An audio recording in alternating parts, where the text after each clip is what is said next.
Startup of the Year Top 100 Spotlight.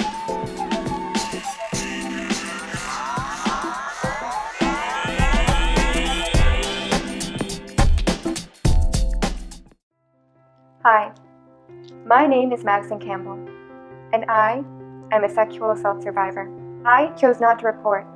Now, I have decided to change the system. Introducing Leda Health.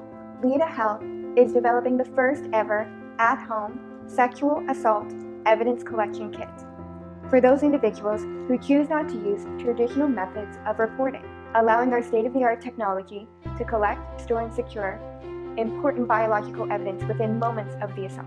Today is a day we say that women have autonomy and control over their own body. Today, we are Leda Change. Summit.startupofyear.com.